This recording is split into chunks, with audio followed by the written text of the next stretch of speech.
We'll go ahead and start up here in the front. It has the electric tongue jack on it. Does have an up and down button. We can't really touch the button because we have the stabilizer jacks down. But there is a manual way you can come to the top and manually crank that jack up or down, either way you need to go, if it won't work off the switch. The manual crank handle's in the front side of the compartment over there. Gas regulator's pointed towards this tank here, so we're going to open it up. It turned clear inside the eye. As soon as this tank would happen to come up empty, it's going to turn red inside the eye, indicating the bottle it's pointed to is empty and it's having to pick up from the one on the opposite side. It has one new 12-volt battery on the front of the unit. We have a hookup light for hooking up at nighttime. There we go.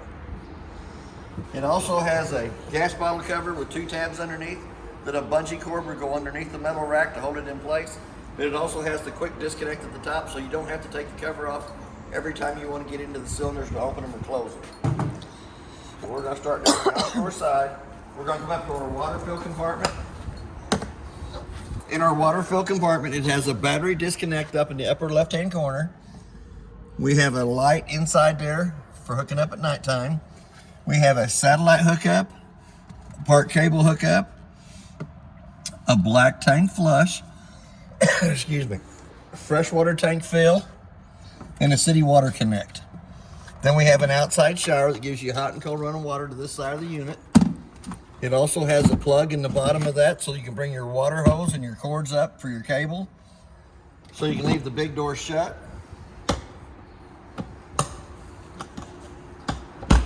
On the off-door side, there is a manual way that you can crank them stabilizer jacks up or down. For any reason they won't work off the switch, there is a manual way to crank them up or down. We're going to go into our compartment underneath the bed. It has a 50-amp power cord. Excuse me, it's 30 foot long. We're going to come down to our low water drain points and our freshwater tank drain. The first one on the left-hand side is the freshwater tank drain. The black and white is the hot and cold side of the water system. You'll use those low water drain points for winterizing and dewinterizing of the unit. We're going to come back to our termination valve. Sewer hose goes on just like the cap does. Right up underneath there, there's two red handles. The one in the front is the black water tank. The one in the back is the gray water tank. Gray water is going to be your kitchen sink, bathroom sink, and shower water. Lug nuts on the trailer has been torqued at 100 foot-pounds. That's what's recommended on the side.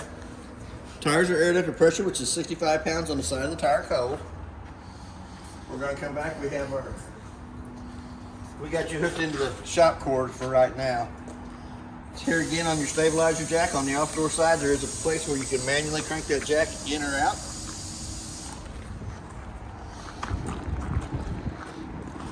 It does have a spare tire on the unit. It's been aired under pressure, but it's not been torqued on. It's got a Parkland RV cover over the outside of that. We have a stove vent cover here in the back. We have a ladder for going up and checking the roof. And my theory on the trailers is the roof is the life expectancy of the trailer.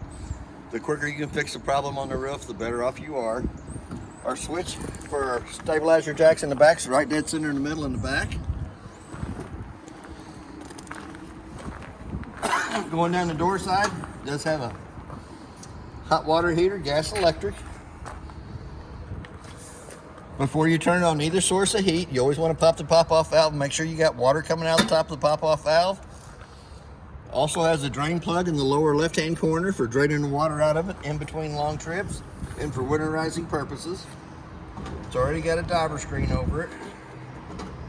When it's lit on gas, you can actually look through the little glass eye in the front and you can actually see the flames burning on the inside of it. There is a spot for a TV on the outside of the unit. Part cable hookup to hook it up to, and a 110 outlet. Then we got our furnace, and it's already got the diver screen on it. I always suggest putting the diver screens over them because for less than 20 bucks you can put a diver screen on it. It's $155 an hour for every hour that we have to take the furnace out to clean the divers out of it. So here again, you got your lug nuts torqued, 100 foot-pounds. Tires are air for pressure, which is 65 pounds on the side of the tire cold. We have our two outside speakers and our porch light. We're going to slide right past the front door for right now. We're going to come up here to this front compartment. There is a light switch on either side. On the left-hand side is your front stabilizer jack. for running it up and down. And then we have our manual crank handle for the tongue jack that comes in the top of the tongue jack, and we'll manually crank that jack up or down either way we need to go. So I'm going to go ahead and shut that back down. We're going to come back to the front door. We're going to open up the door. We'll grab hold of the bar in the center, pull the steps out. Always go to the side on the bottom step. Not really room for your hand in the center. And then we're going to go to the inside of the unit. It does have a working fire extinguisher on the left-hand side as we step in. So we're going to come up, we're going to turn the two lights on.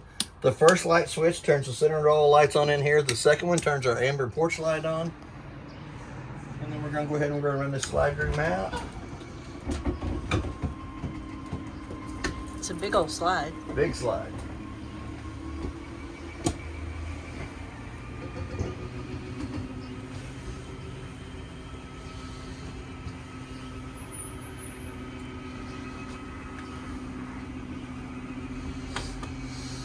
It's always good to make sure that there's not a tree or a vehicle parked up along that side before you run it out.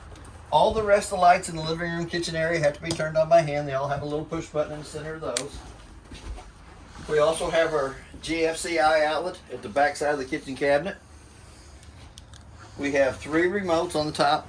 For that little remote to work, there is a set of LED lights that has to be plugged in here once the room's out. And then the lights will actually change colors. It goes through all the different colors that's on there. Green, red, blue, white. You can make them strobe or you can make them solid. If you wanted to make them solid, you actually have to take the controller and point it towards the box over here on the wall where it plugs in at. The middle size remote does the stereo.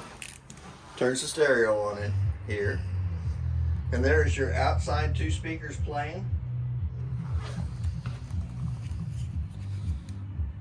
That's the middle size remote. We'll go ahead and turn them back off. Then the bigger remote turns the TV on. And when I auto programmed the TV, I think it got 42 channels. It has to go through its little startup process. And then that TV station's 80 miles away from here. So, it's not too bad working off the antenna, the power booster, for that to pick up a TV station 80 miles away, and we are inside the building over here on this side here. So we'll go ahead and turn that back off. All the lights around the kitchen area have to be turned on by hand. They'll have a little push button in the center of those. Pretty good sized cabinet space up top. Lots of little goodies, cereal, snacks.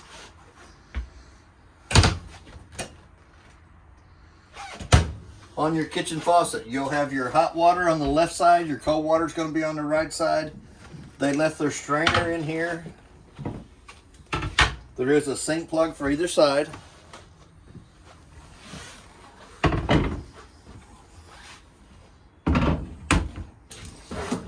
Top doors where the remotes were. Also has a sticker for the unit. Pretty good sized cabinet space down below. Also has your water pump access at the very bottom. It has a 2-valve bypass on the water pump for winterizing.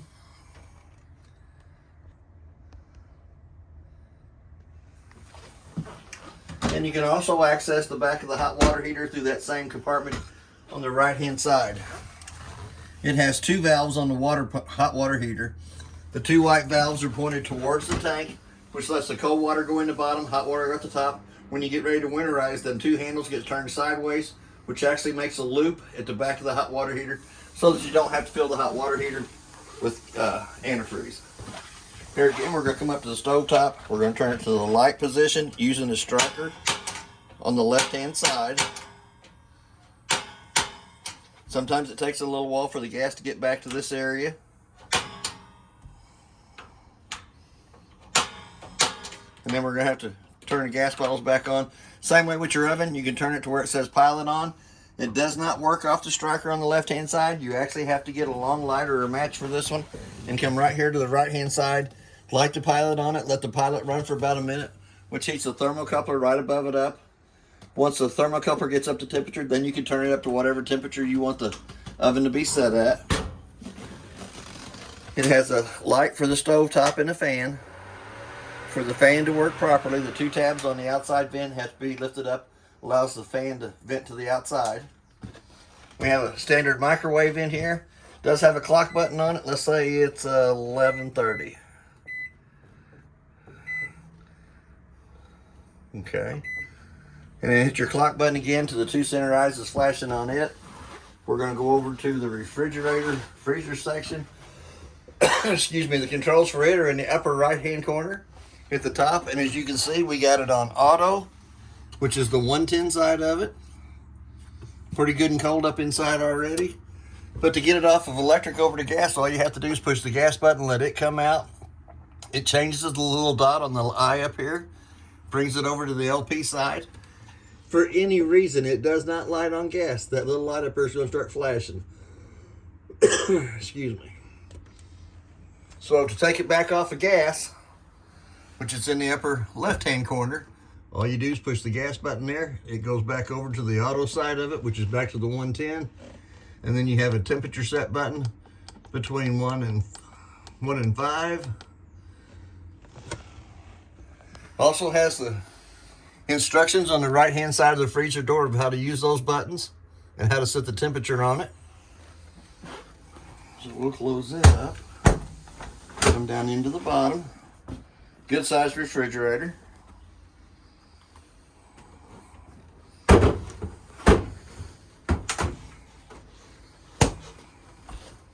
We're going to come down to the breaker box.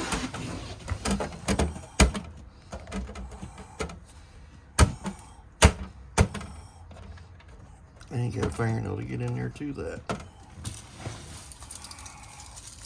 Usually push right in on the button and pop right back out. Here we go. Your 12 amp car fuses at the top are marked exactly what they are across this board. The breakers down at the bottom are marked on this side here, exactly what they are, with your 50 amp main being in the center. And they do have the red light underneath them. For any one of the fuses that happen to be blown, it'll have a red light underneath it indicating that that fuse is blown. You can see the little red lights there to the side. Then we have an LP carbon monoxide detector in the unit. There's the LP side of it. If you push the button and hold it, there's the carbon monoxide side of it.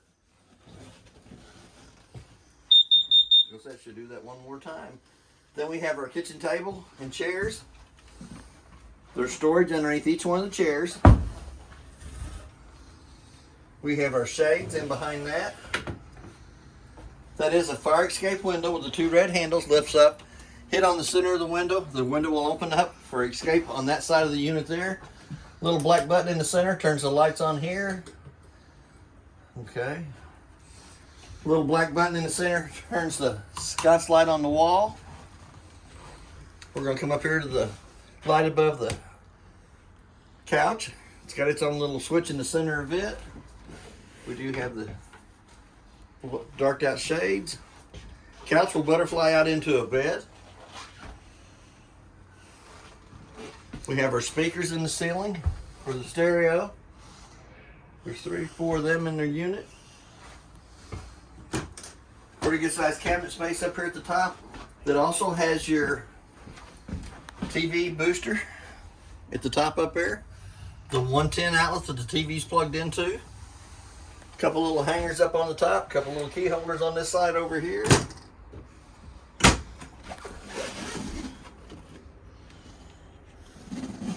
That has to be unplugged and plugged in every time you run the slide room in and out.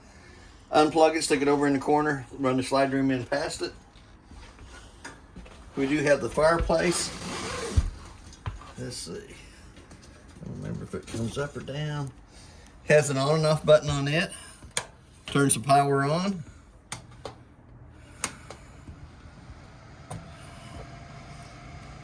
Maximum adjustable for the temperature. Dimming of the lights down below. Brightening them up. And then we have our button over here on this side that shows you the fire, low side to high side of it. And then you can run it between 1 and 4 hours. And it'll have an automatic shut off on it. I'm gonna go ahead and turn it back off because we really don't need it today. Let's see. TV will swivel out. It can be put on the outside of the unit or the inside of the unit, either way you want to go with it there. We're going to come up to the thermostat on the wall. We're going to turn it on. We're going to go to the mode. This is zone 2, which is the master bedroom. It's got the little timer on the right hand side. As soon as the timer goes off, the AC in the master bedroom will kick on.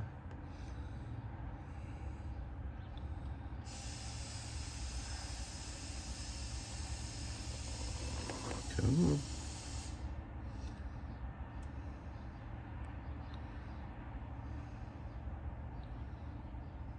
There we go. Then we can go back to the zone 1. And it's in the off position. We're going to go to it. We're going to set the temperature for the AC on it. Here in just a minute, you're going to have the same little sand hourglass on the side. As soon as it goes off, the AC in the master or in the living room kitchen area will come on. So zone 1 is the kitchen and living room AC. Zone 2 is the master bedroom AC.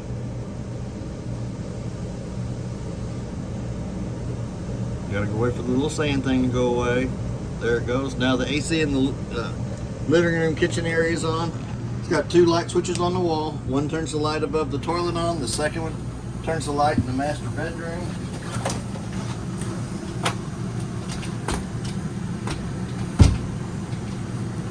Oh, I see. That keeps the door from sliding between the bathroom and there. So we're going to run the slide room out.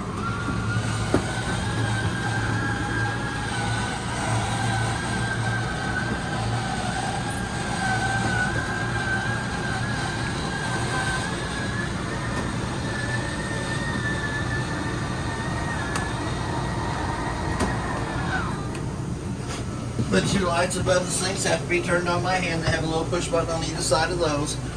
We have the vent in the ceiling that has the narrow knob that cranks up. It does have the max air cover over the top of it. Little black button turns the fan on for pulling the moisture out of the bathroom area. So we're going to shut it back down. It has the 2 round vents in the ceiling that brings AC into the bathroom area. It has a white vent on the bottom of the cabinet that actually brings the heat into the bathroom area. We have a 110 outlet that is also GFCI protected. Then we're going to go for our monitor panel. Shows you the battery's fully charged. Shows there's 2/3 of a tank of water still left in the freshwater tank.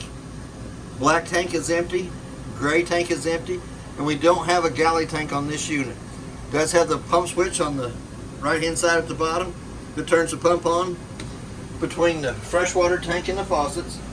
Then we got our hot water heater controls to the right hand side of that. The lightning bolt is the electric side of the hot water heater. Then you have your gas side of it over here. Turns the gas side of it on. This turns electric on. We don't have to worry about it because it is full of water. We checked it on water when it was outside. Pretty good size medicine cabinet up above the sinks. 2 shelves. Pretty good size cabinets down below. Holy cow. A lot of extra storage in there. It has a single foot flush on the right hand side of the toilet. Push halfway down, fills with water, push all the way down, fills and dumps. It does have a privacy door between the bathroom and the master bedroom, so we can close it off. But the door has to be pulled back over, locked into place before you run the slide room in, so that it doesn't crush the door up along this side here. That is your controls for the bathroom and bedroom slide, running in and out. So I'm going to shut this. I'm going to come just around the wall here. We have another sliding door over here on this side to shut the hallway off of the master bedroom. We have the quick cool down on the AC that we're going to shut off so we can hear. And then you have the round vents in the ceiling. We do have a light above the head of the master bed. Has a little push button in the center of it to turn it on and off.